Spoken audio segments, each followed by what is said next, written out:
The highway was empty. Rain hammered the windshield as Elias drove home from his night shift, exhausted, wanting nothing but his bed. Then he saw her, a figure huddled under the bus stop shelter, shoulders soaked through, trembling in the cold. A young woman, no luggage, no bus, ran this route at 2 o'clock in the morning. He should have kept driving. He had enough problems. But something in her eyes stopped him, terror, raw and desperate. When he pulled over and asked if she needed help, she looked up at him and whispered, "I can't go home." Elias sat motionless behind the wheel. The woman stared back at him through the rain, her face pale under the streetlight. She took a step backward, arms wrapped tight around herself. He turned off the engine and stepped out slowly, hands visible. The rain soaked through his work jacket immediately. "I'm not trying to scare you," Elias said. "I just want to help. Are you okay?" The woman looked at him, then at the empty road stretching in both directions. She was shivering badly. Her hair clung to her face in wet strands. No coat, no bag, just a thin sweater that looked like it had been soaked for hours. "I'm Elias," he said. "I work at the logistics warehouse a few miles back. Just finished my shift." She studied him. Her jaw was tight, but her eyes were exhausted. "Lena," she said finally. Her voice was barely audible over the rain. "When's the next bus?" She shook her head. "There's no bus," Lena said. "Not until 6 o'clock in the morning." Elias glanced at his watch. It was 2:15. "That's almost 4 hours. You'll freeze out here." Lena looked down at her hands. They were trembling. "I was on a long-distance bus," she said, "coming back from visiting family. The driver dropped me off here by mistake. I told him the next town over, but he misunderstood. My phone fell out of my pocket when I got off. I didn't realize until the bus was already gone." Elias frowned. "How far is home?" "Far, over 100 kilometers. My family lives in a coastal town." Elias's eyes widened. "That was over 60 miles. That's not just far. That's impossible at this hour." She nodded, her face crumpling slightly. Elias, a black single dad in his early 30s, had driven this route for 2 years. There was nothing out here except farmland and a couple of gas stations that closed at 10 o'clock. The bus stop was barely a shelter, just a metal roof and a bench. He thought about his daughter, about the empty house waiting for him, about the alarm that would go off in 4 hours so he could make Zoe breakfast before she woke up. He thought about his mother-in-law, who would be furious if he came home late without explanation. Then he thought about Amara. She had always said he had the kindest heart she'd ever known. It was one of the last things she told him before the bleeding started, before the monitors went wild, before the nurses pushed him out of the room. Elias sighed. "Come on," he said. "I'll give you a ride." Lena looked up sharply. "No, I can't. You're soaking wet. There's no bus, no phone. It's over 100 kilometers. You need help." "I'll wait," Lena said, but her voice shook. Elias walked back to his truck and opened the passenger door. He grabbed the spare jacket he kept on the seat and held it out to her. "At least take this. You're going to get hypothermia." Lena hesitated, then reached for the jacket. Her fingers brushed his, ice cold. "Thank you," she whispered. She pulled it on. It was too big, swallowing her whole, but she wrapped it tight around herself. Elias stood there in the rain, watching her. Something was off.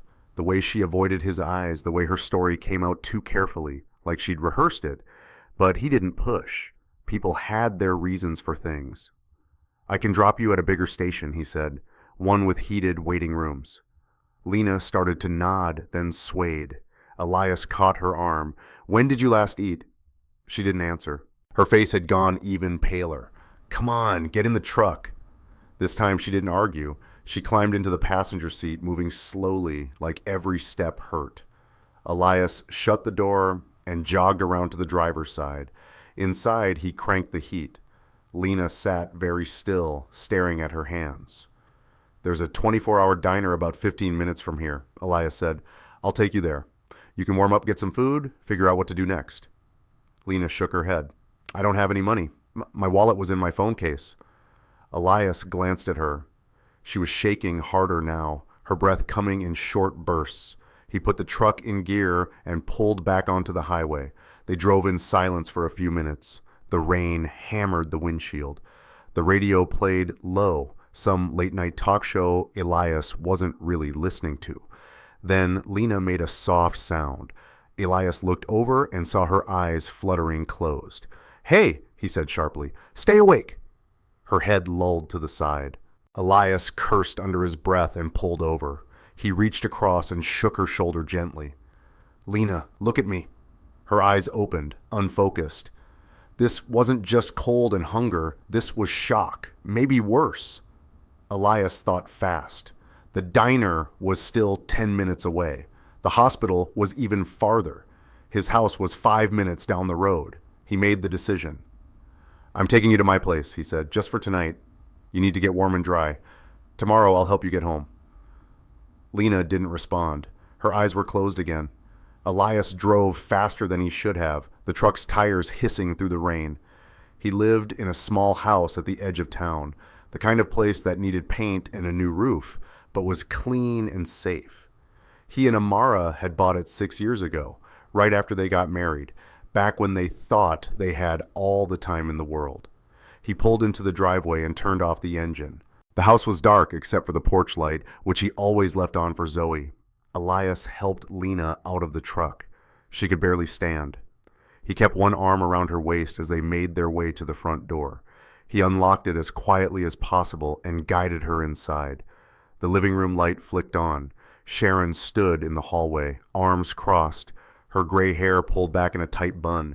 She wore her bathrobe and slippers. Her face was hard. "Where have you been?" Sharon's voice was cold. Then her eyes landed on Lena. "Who is that?" Elias closed the door behind them. "Her name is Lena. She was stranded at a bus stop. She's sick. I'm letting her stay the night." Sharon's jaw tightened. "You brought a stranger into this house, into Zoe's home." "She needed help, Sharon. You don't know anything about her." Elias guided Lena to the couch. She sank into it, her eyes barely open. "She was alone in the rain with no phone and no money," Elias said. "What was I supposed to do? Leave her there?" Sharon stepped closer, her voice dropping to a hiss. "You've been gone for hours. You come back with some woman soaking wet, and you expect me to believe this is innocent?" Elias stared at his mother-in-law. "What are you saying?" "I'm saying my daughter has been dead for 2 years, and you're already bringing women home." The words hit like a slap. Elias felt his chest tighten. He forced himself to breathe. "This isn't what you think," he said quietly. "She needed help, that's all. Then take her to a hospital." "She's not that sick. She just needs rest." Sharon looked at Lena, then back at Elias. Her face was unreadable. "One night," she said finally. "That's it. Tomorrow she leaves." Elias nodded.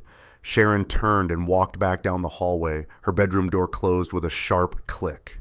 Elias stood there for a moment, his hands shaking. Then he grabbed a blanket from the closet and draped it over Lena. She was already asleep, her breathing shallow but steady. He went to the kitchen and poured himself a glass of water. His reflection, a weary black man, stared back at him from the dark window. He looked older than he felt, tired in a way that sleep couldn't fix. Amara used to tell him he carried the weight of the world on his shoulders. She'd kiss his forehead and tell him to let go, just a little. But she was gone now, and the weight was still there, heavier than ever.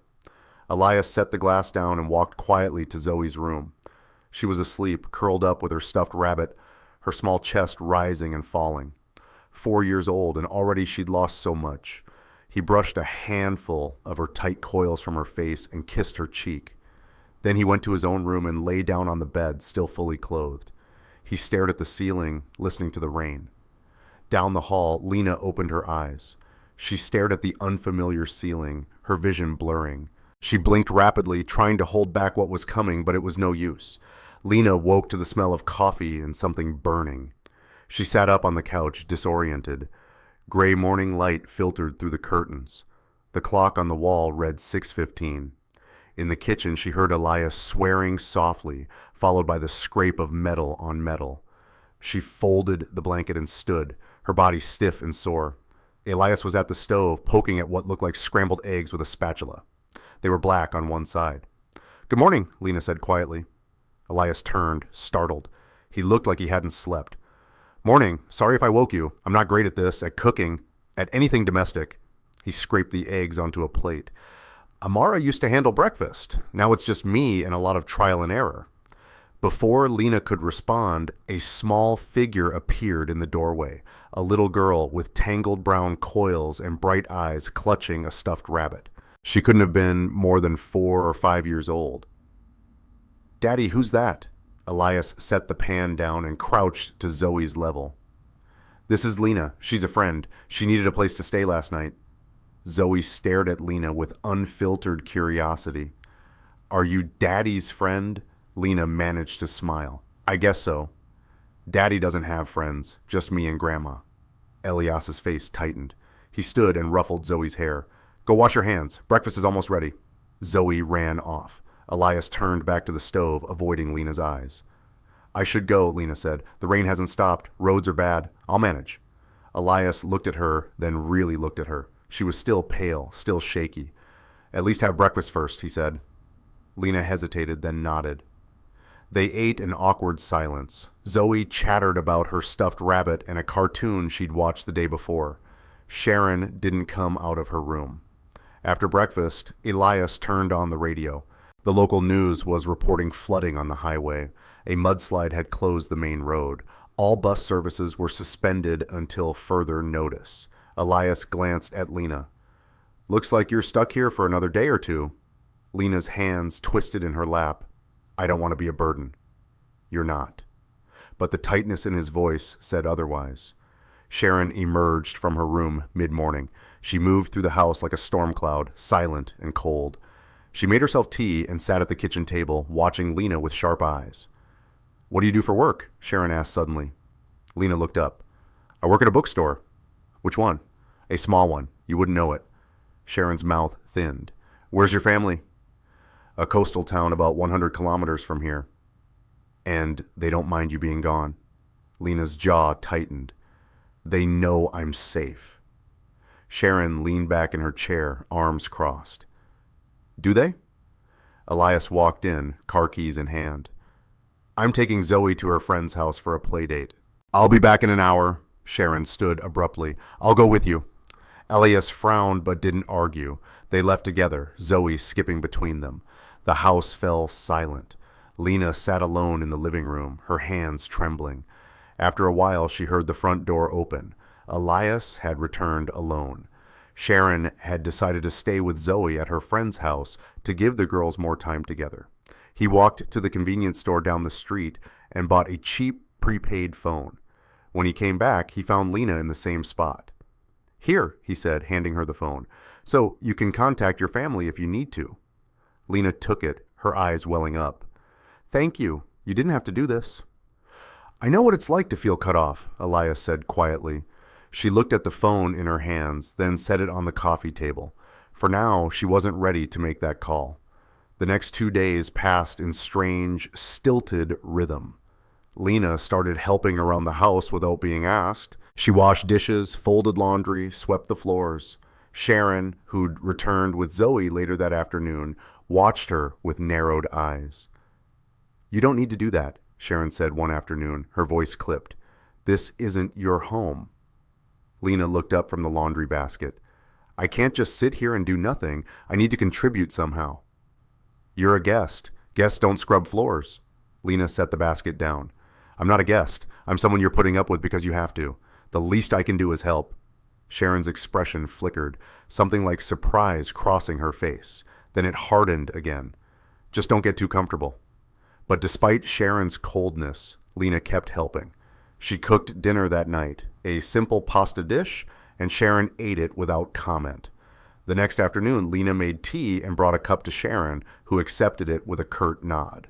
Zoe, meanwhile, had decided Lena was her new favorite person. She dragged Lena to her room to play with dolls. She insisted Lena read her bedtime stories. She asked Lena 1,000 questions about everything and nothing. One evening, Zoe climbed into Lena's lap and looked up at her with big, earnest eyes. "Can you stay forever? I really like you." Lena's throat tightened. She wrapped her arms around the little girl, her vision blurring again. "I really like you too, sweetheart." Elias stood in the hallway watching. Something in his chest cracked open. That night, after Zoe was in bed, Elias sat in the rocking chair in her room, singing softly. It was a lullaby Amara used to sing, something about stars and dreams and tomorrow. His voice was rough, barely a whisper. Lena stood outside the door listening. She pressed her hand to her mouth, her eyes stinging. When Elias came out, he found her there. "Are you okay?" he asked. Lena wiped her face quickly. "I'm fine. That was beautiful." Elias's face softened. Amara used to sing it to her every night. "I'm not as good at it." You're better than you think." They stood there in the dim hallway, not quite looking at each other. "Do you want some tea?" Elias asked. Lena nodded. They sat at the kitchen table, mugs warming their hands. The house was quiet, except for the hum of the refrigerator. "I never asked," Elias said. "Why were you really at that bus stop?" Lena looked down at her tea.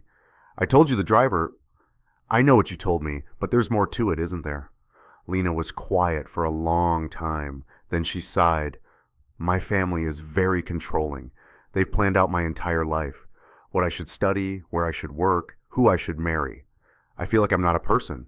I'm just this thing they've built to fit their idea of what I should be." Elias listened without interrupting. "I love them," Lena continued, "but I can't breathe around them. So I left. I told them I needed time to think. They didn't take it well." "Is that why you can't go home?" Lena nodded. "I needed space and I didn't know where else to go. The bus driver did drop me off at the wrong stop, but maybe part of me was relieved.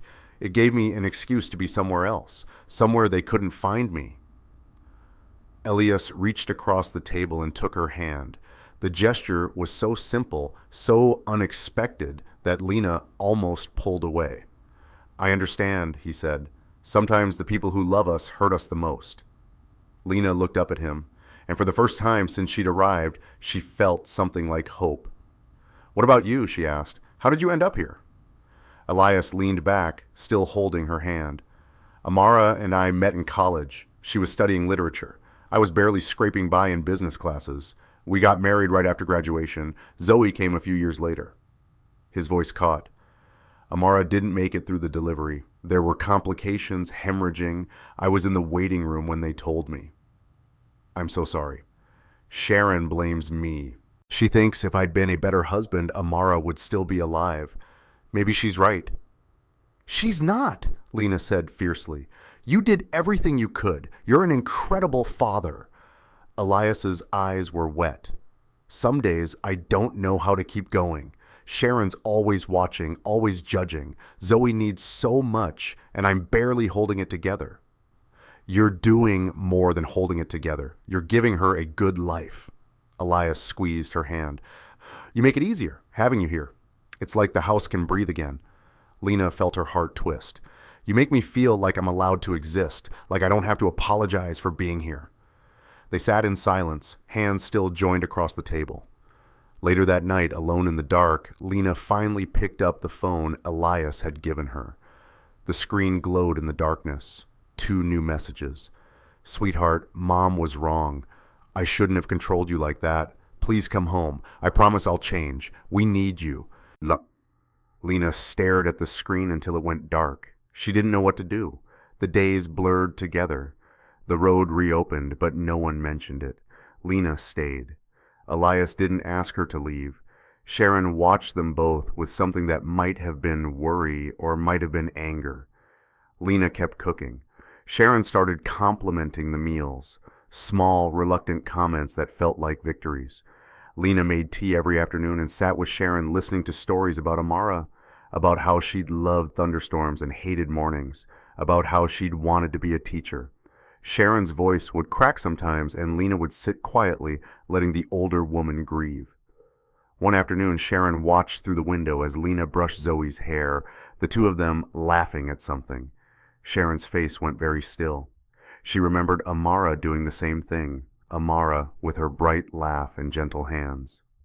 "She can't replace you," Sharon whispered to the empty room. But the truth was, she was afraid. Afraid that Zoe would forget. Afraid that Elias would move on. Afraid that she would lose the last piece of her daughter. That evening, Sharon cornered Lena in the kitchen. "You've been here over a week now. Don't you think it's time to go home?" Lena set down the dish she was washing. "I've been in touch with my family." Then go back to them. You're making things complicated here. I'm not trying to. You don't belong here, Sharon said, her voice hard. This is our family, not yours. Lena flinched. Elias, coming down the stairs, heard the tail end of the conversation. His face darkened. That's enough, Sharon. I'm just being honest. You're being cruel, Sharon turned on him. I'm protecting this family, something you seem to have forgotten how to do. Elias's hands, the dark brown skin visible on his knuckles, clenched into fists. Lena is not a threat. She's helping us. Can't you see that? All I see is you replacing Amara. The words hung in the air like poison. Elias's voice went very quiet. I will never replace Amara, but I can't live in her shadow forever. Zoe can't either. Sharon's face crumpled. She turned and walked away. After that, the tension in the house became unbearable. Elias found himself watching for Lena, waiting to hear her voice, looking forward to coming home because she would be there. It terrified him. He couldn't depend on her. She was temporary, a guest, someone who would leave as soon as she could. But the thought of her leaving made his chest ache. Lena felt it too, the pull toward Elias, the way her heart lifted when he smiled, the way she felt safe around him in a way she'd never felt around anyone. But she was terrified. She was falling for a man who was still grieving his wife. She was intruding on a family that didn't want her. She was making everything worse. They started avoiding each other. Elias left for work early and came home late. Lena spent more time in the guest room. Zoe noticed. Why don't you and Miss Lena talk anymore? She asked Elias one night. Elias didn't have an answer. The call came on a Tuesday. Lena was folding laundry when her phone rang. She almost didn't answer, but the caller ID said, Mom. She picked up. Sweetheart. Her mother's voice was thick with emotion. Please come home. I made a mistake. I know I did. I shouldn't have tried to control your life. Your father and I, we just want you back. Mom, we miss you so much. We'll do better. I promise. Just come home. Lena closed her eyes. I don't know if I can.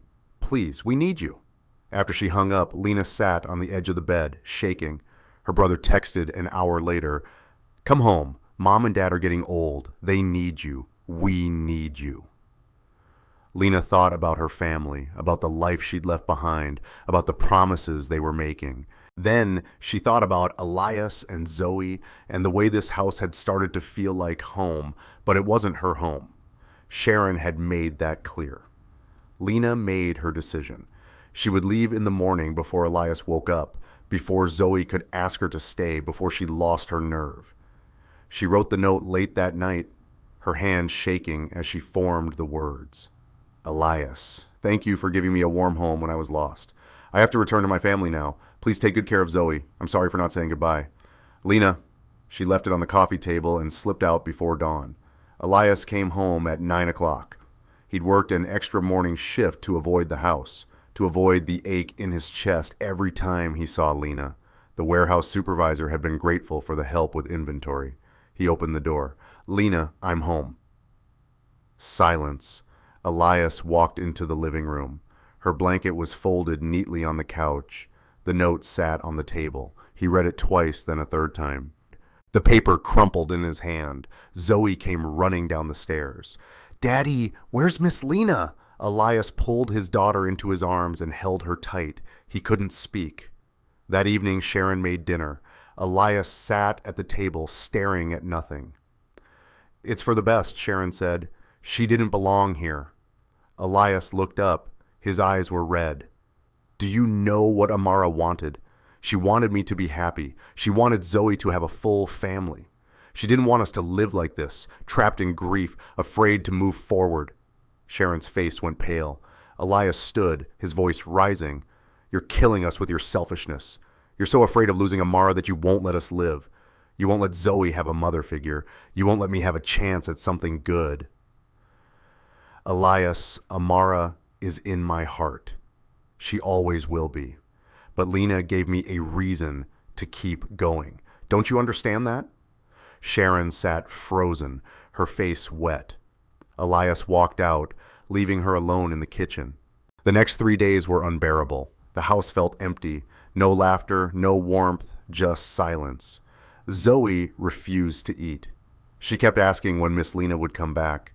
Elias went through the motions, work, home, sleep, but his mind was somewhere else. He kept thinking about Lena's smile, the way she hummed while cooking, the way she'd looked at Zoe with so much tenderness. He couldn't let her go. Not like this. He had to find her.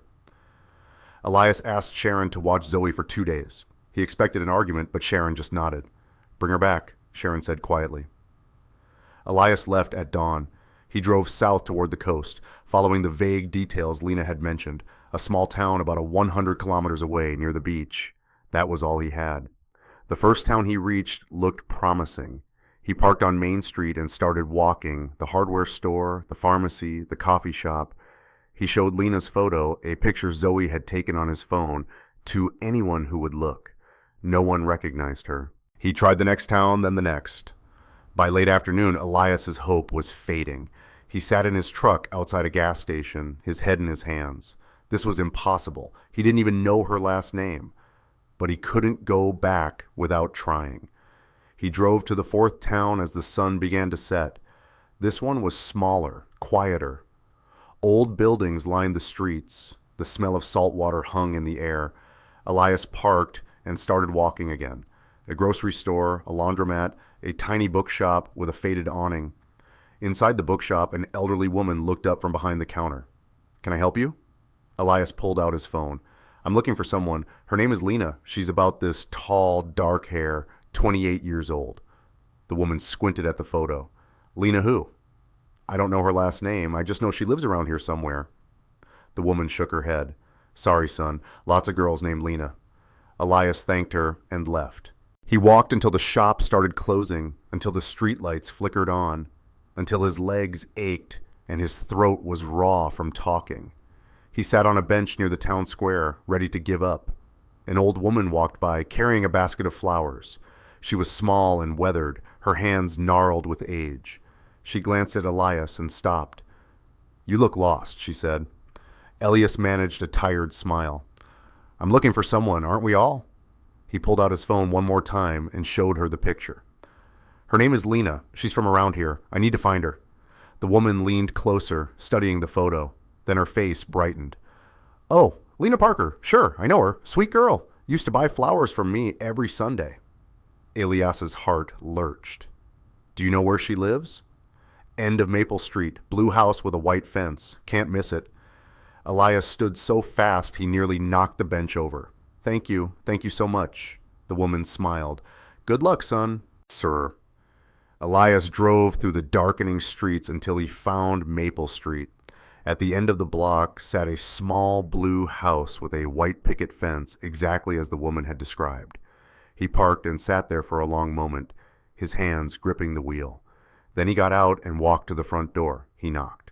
A man in his 50s answered, tall, graying hair, kind eyes. He looked at Elias with mild confusion. "Can I help you?" Elias cleared his throat. "I'm looking for Lena Parker. Is she here?" The man's expression shifted to something guarded. "Who are you?" "My name is Elias. She stayed with me for a while. I need to talk to her." The man studied him for a long moment. Then he turned and called into the house. "Lena, someone's here for you." There was a sound of footsteps. Then Lena appeared in the hallway behind her father. She froze when she saw Elias. "Elias." Her father looked between them, then stepped aside. "I'll give you two some privacy." He disappeared into the house. Lena stood in the doorway, her arms wrapped around herself. "How did you find me?" she asked. "I drove to every town on the coast, asked everyone I could find. An old woman selling flowers finally recognized your picture." Lena's eyes filled with water. "You shouldn't have come." "Why did you leave like that without saying anything?" "Because I had to. I was making everything worse." Elias stepped closer. "You weren't making anything worse. You were making everything better. Sharon hates me." "You and we were complicating things. My family needed me. It was the right choice." "Was it?" Lena's voice broke. "I don't know." Her father reappeared, his wife beside him. She was small and delicate, her face lined with worry. "Lena," her mother said gently, "why don't you take your friend to the backyard? You can talk there." Lena nodded and led Elias through the house. The backyard was small, bordered by a weathered fence. A large mango tree stood in the center, its branches heavy with fruit. They sat on an old wooden bench beneath it. For a long time, neither of them spoke. "Why did you really come?" Lena asked finally. Elias looked at her. "Because when you left, it felt like losing Amara all over again. The house was empty. Zoe wouldn't eat. I couldn't sleep. I realized something." "What?" "I don't know if this is love. I don't know if it's too soon or if I'm doing this all wrong, but I know that when you're around, I feel like I can breathe. Like I'm not just surviving anymore. I'm actually living." Lena wiped her face. "I feel the same way, but I'm terrified. I'm terrified I'm trying to replace someone I could never replace. I'm terrified Sharon will never accept me. I'm terrified I'll ruin everything." Elias took her hand. "You're not replacing anyone. Amara will always be in my heart. But you gave me something I didn't think I could have again. Hope. A reason to keep going. Sharon said I don't belong there." "Sharon was wrong, and she knows it now." Lena looked up at him, her eyes searching his face. "How do you know?" "Because she let me come find you. That's the first step." Lena's voice was barely a whisper. "I'm scared." "So am I. But I'd rather be scared with you than empty without you." Lena leaned into him, her head on his shoulder. Elias wrapped his arm around her and held her close. They sat like that until the sky turned dark and the stars came out. Lena's mother appeared at the back door. "Elias, would you like to stay for dinner?" He looked at Lena, who nodded. They ate at the small kitchen table. Lena's father, whose name was Robert, asked Elias about his work, his daughter, his life. Lena's mother, Claire, watched them both with careful eyes. After dinner, Claire followed Lena into the hallway. "You love him?" Claire said softly. It wasn't a question. Lena nodded, her face wet. Claire pulled her daughter into her arms. "Then go be with him." But you said I was wrong." Claire's voice cracked. "I loved you so much I tried to keep you in a cage. I thought I was protecting you, but I was suffocating you. Elias, he lets you breathe." "You really think I should go?" Claire cupped Lena's face in her hands. "I think you should be happy, and if he makes you happy, then yes, go." Robert appeared behind them. "We'll be fine, sweetheart. Your mother and I are stronger than we look." Lena hugged them both, sobbing. An hour later, Elias and Lena drove north together. The highway stretched out before them, dark and quiet. "What if Sharon still hates me?" Lena asked. "She won't." "How do you know?" "Because she's starting to heal, too." They arrived at the house just after midnight. The porch light was on. Inside, Sharon was sitting in the living room waiting. When she saw Lena, she stood. Her face was unreadable. Lena stepped forward. "Sharon, I'm sorry. I didn't mean to." Sharon crossed the room and pulled Lena into her arms. Lena froze, then slowly hugged her back. Sharon was crying. "I'm the one who should apologize. I was cruel. I was so afraid of losing Amara that I couldn't see what was right in front of me." She pulled back, holding Lena's shoulders. "These past few days, I kept thinking about something Amara said before she died. She made me promise to take care of Elias and Zoe. She said..." Sharon's voice broke. "She said if something happened to her, I should help Elias find happiness again. She didn't want him to be alone." Sharon wiped her face. "I forgot that promise. I was so wrapped up in my own grief that I forgot what Amara actually wanted. She'd want you here. She'd want Zoe to have someone like you." Lena's eyes were wet too. "I don't want to replace her." "You're not. You're giving this family something we lost. You're giving us light." They held each other, both of them shaking. Elias stood in the doorway, his own face wet. A small voice called from upstairs. "Daddy." Zoe appeared at the top of the stairs in her pajamas, rubbing her eyes. Then she saw Lena. "Miss Lena." She ran down the stairs and launched herself into Lena's arms. "You came back. You came back." Lena held Zoe tight, pressing her face into the little girl's hair. "I'm here, sweetheart. I'm not going anywhere." "Promise?" "I promise." Zoe pulled back and looked up at her with serious eyes. "Do you love my daddy?" Lena glanced at Elias, who had gone very still. "Yes," she said softly. "I do." "Do you love me?" "I love you like you're my own daughter." Zoe beamed. I love you too. Like you're my mom. Elias pressed his hand to his mouth, overcome. Sharon stood beside him and touched his shoulder gently. Amara would be happy, she whispered. Elias nodded, unable to speak. The months that followed were not perfect. There were hard days. Days when Sharon retreated into old anger, when Elias woke up from dreams of Amara with his face wet. When Lena wondered if she really belonged. But there were more good days than bad. Lena moved in officially. She and Sharon cooked together, shared stories about Amara, learned to exist in the same space without resentment. Elias smiled more, laughed more, came home from work eager instead of exhausted. Zoe thrived. She had a family again, a real family. One evening, 6 months later, Zoe sat with Lena on the couch, coloring in a book. Miss Lena? Yes, honey. Do you still love Daddy? Lena smiled. I do very much. Good, because he loves you too. He told Grandma. Zoe went back to coloring as if she hadn't just shattered Lena's composure. Elias stood in the kitchen doorway listening. Sharon stood beside him, a soft smile on her face. You should marry her, Sharon said quietly. Elias looked at his mother-in-law in surprise. You think so? Amara would want Zoe to have a mother, and she'd want you to be happy. Lena is good for you, for all of us. Elias watched Lena with his daughter, the two of them laughing at something in the coloring book. Yeah, he said, she is.